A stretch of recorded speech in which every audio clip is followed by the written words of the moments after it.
Johns Hopkins University Applied Economics professor and former President Reagan's Council of Economic Advisors, and Monica Crowley, the Monica Crowley podcast host and former Assistant Secretary of the Treasury. Good to see you both. You're both friends, full disclosure. But Monica, first to you, if I can. Frankly, it's about time, isn't it, that they attend? I mean, according to the president, the pandemic's over. Yeah, long past time, David, and great to join you this afternoon. Yeah, good for Speaker McCarthy for laying down the law here and putting his foot down on this voting. COVID is long past over. I know it still exists, but as an emergency matter, it's long done.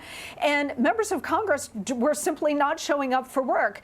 Now, you and I have to show up for work or we don't get a paycheck. Right. These are servants of the American people who still 3 years in refuse to show up and cast votes. So what McCarthy is doing is, number one, show up for your taxpayer-funded paycheck.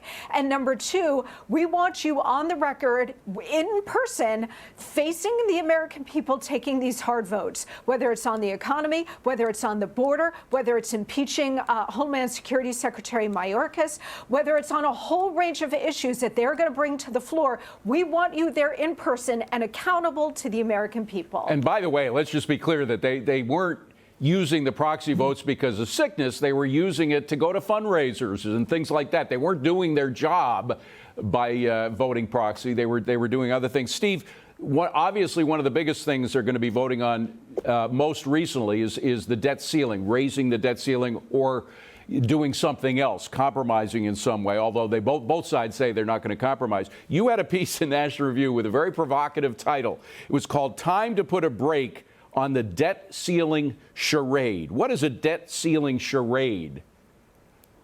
Well, that's what we're witnessing right now, David.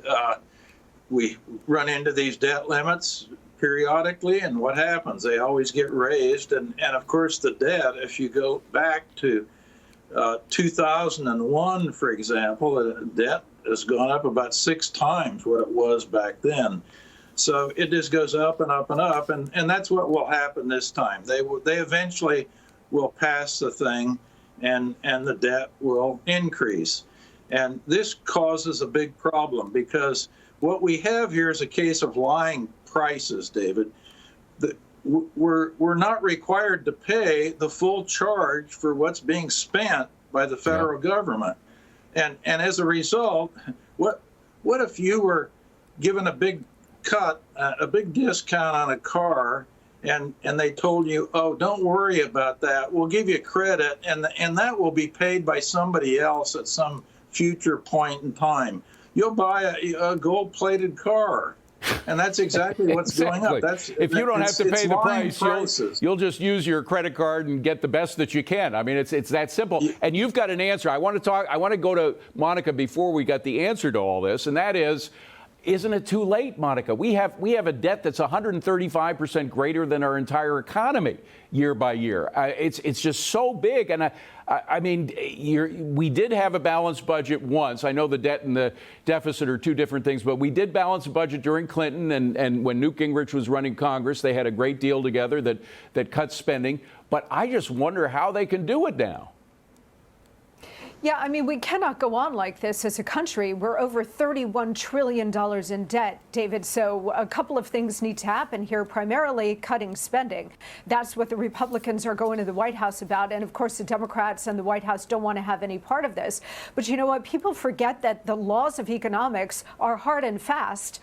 And this is unsustainable going forward. You know, you're not talking about social policy or environmental policy that has some latitude to it. We are up against the wall right now, and we have been for a very long time. And so Republicans have started to open the conversation about what we need to do. And in fact, Republicans have been talking about this for 30 years, David, that if we want to salvage these programs that the Democrats espouse so dearly, like Social Security, Medicare, Medicaid, et cetera, we need to begin reform, and we were, again, talking about this 3 decades ago. Right. So to your point, in many ways, it is already too late, but better late than never, but we have to get serious about cutting spending. Well, and that would come from the 1/3 that's not immediately the so-called discretionary spending. 1/3 of the budget is that. But, Steve, we've been talking about balanced budget amendment for a long time in the United States. There is a country that actually has one of those, and it's worked out pretty well. That's little Switzerland, right?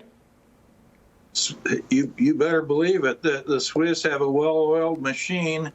Back in 2001, they had a referendum, and 85% of the Swiss said, this is enough. We're going to put a debt brake on things.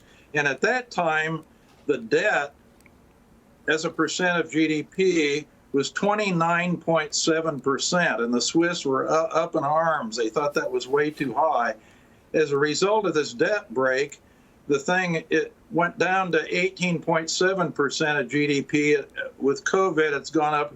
It's just slightly over 20% of GDP. Well, Steve, let me just ask you, because we don't have much time, but people say, okay, it works in Switzerland. That's a tiny little country and in no way compares to our massive economy, the biggest economy in the world. What do you say to that?